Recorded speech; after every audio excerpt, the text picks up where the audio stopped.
हाँ, so hello दोस्तों।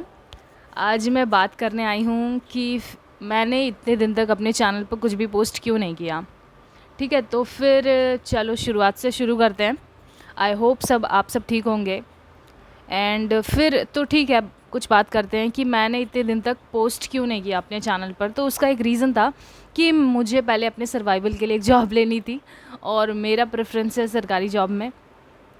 तो मैंने तैयारी शुरू की थी दिसंबर में, कुछ 1 महीने तक मैंने तैयारी की थी वो यूपीटीजीटी की, क्योंकि उसका नोटिफिकेशन आ चुका था। फिर कुछ दिन बाद मैंने रीट की बात सुनी और यूपीटीजीटी की जो नोटिफिकेशन आई थी उसमें डेट कहीं मेंशन नहीं किया गया था कि कब परीक्षा होगी। तो इसी वजह से, और जब रीट की नोटिफिकेशन आई तो उसमें लिखा था कि अप्रैल 25 को उसकी परीक्षा होगी। तो इसीलिए मैंने डिसाइड किया कि मैं रीट की तैयारी करूँगी। और फिर रीट का जो सिलेबस है वो बहुत ज़्यादा मिलता है सीटीईटी से, तो इसी वजह से मैंने रीट की तैयारी चालू चालू की।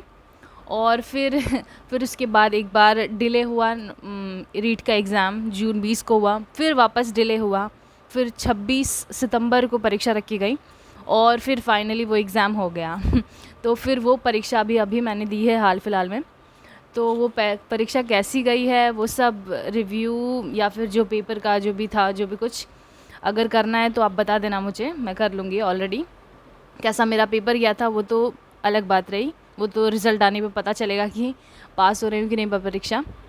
तो हाल फिलहाल मतलब अच्छा था पेपर, बहुत इजी पेपर आया था। अगर मैं बोलूँ कि रीट का जो परीक्षा हुई है, एग्ज़ाम हुआ है, वो 5 अभी तक 5वां एग्ज़ाम था ये, और मेरे ख्याल में सबसे इजी पेपर आया था रीट का इस बार।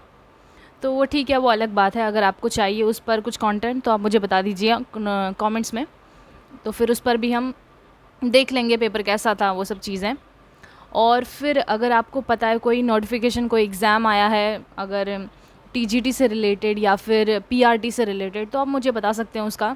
जैसे कि अभी सीटेट की भी परीक्षा आ चुकी है, अगर उसके बारे में कुछ कंटेंट आपको चाहिए तो आप मुझे बता सकते हैं, उस पर हम देख लेते हैं। या फिर कोई और एग्ज़ाम की तैयारी हो या फिर कुछ आपको सजेस्ट करना हो तो आप कर सकते हैं कमेंट्स में।